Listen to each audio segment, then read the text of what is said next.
Un vieux prend un jeune initié, un enfant, et lui dit « Qu'est-ce que tu vois ?» Et l'enfant, il dit « Je vois des arbres, je vois des oiseaux. » Il dit « Oui, mais qu'est-ce que tu vois ?» Il dit « Je vois le ciel, je vois les... Qu'est-ce que tu vois ?» Et l'enfant, il dit « Je vois la création. » Et le vieil initié dit « D'accord. » Et il dit « Mais qui a créé la création ?» Et l'enfant répond « Le Créateur. » Il dit « D'accord. » Et comment le Créateur a créé la création? Il dit « Avec la parole. » Il dit « Donc, qu'est-ce que tu vois ?» Et le petit enfant répond au grand prêtre, donc Kamit, tout simplement la parole du Créateur. Et il dit « Mais où tu dois être pour être à l'écoute de la parole du Créateur ?» Et l'enfant répond dans la création. Donc il dit viens, on va dans la forêt. Arrivé dans la forêt, il dit quel est le premier enseignement que te donne le Créateur? Il dit mais c'est bizarre parce que tout est vers la verticale. C'est-à-dire que ça part du sol et ça monte vers le ciel. Tout s'élève.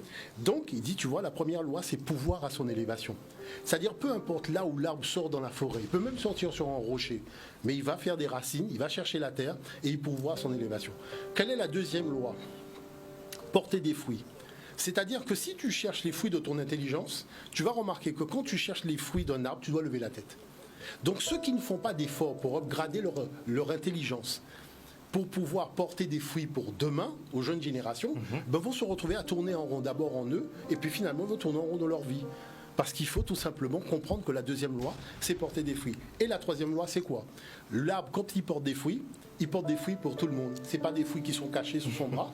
Il porte des fruits pour l'anolie, pour l'oiseau, tout ça. Donc ça veut dire que ces fruits-là, que l'Afrique a porté, les mathématiques, les sciences, la médecine, la théologie, tout le monde était bien content pour les retrouver.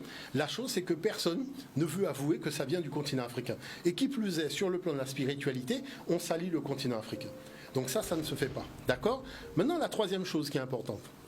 Si les guides spirituels nous expliquent comment fonctionne l'interrupteur, il y a quand même une chose, c'est que si je ne peux pas m'adresser au Créateur en disant Seigneur, j'ai besoin d'une voiture, donne-moi une voiture. Ce n'est pas possible. Pourquoi?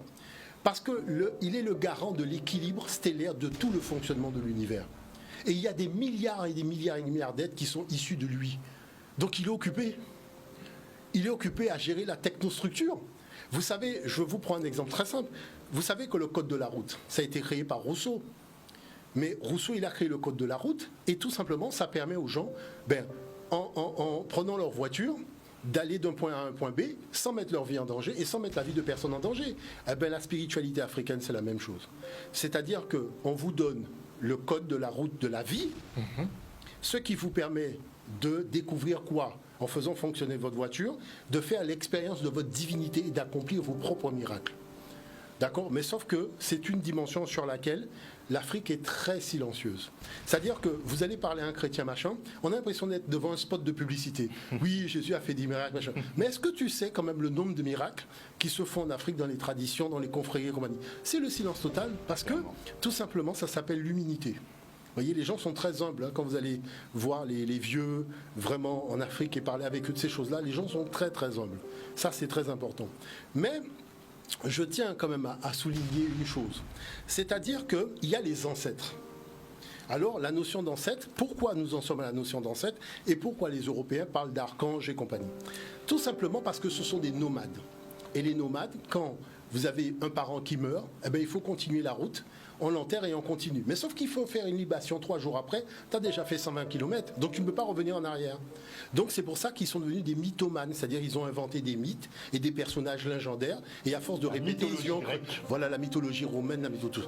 Mais l'Afrique a la notion d'ancêtre. Et l'ancêtre, quand il est divinisé, vous avez quand même son sang dans vos veines, il a le choix. C'est-à-dire que soit il reste au paradis, soit il a son acte, son esprit divin qui est au paradis, et il accepte de revenir pour être votre ancêtre gardien, votre guide. Et c'est à lui que vous allez demander vos choses personnelles. C'est-à-dire qu'on fait des hymnes. Moi, quand je m'adresse au Créateur, je le remercie pour tout ce qu'il fait, pour toutes les formes de vie qui sont issues de lui. Et je le remercie pour tout ce qu'il va faire sur la Guadeloupe quand le soleil se lève à l'est. Pour les oiseaux, pour tout ce qui vit, pour l'eau, pour tout ce qui vibre. Mais la chose personnelle, c'est avec l'ancêtre. Voyez, et c'est ça qui est important. Maintenant, ce que je peux dire, c'est que ceux qui ont fait cette démarche-là dans la raison ne reviennent pas en arrière. Et je vais vous dire pourquoi. Quand vous avez appris à conduire votre voiture, vous ne remontez plus dans le bus.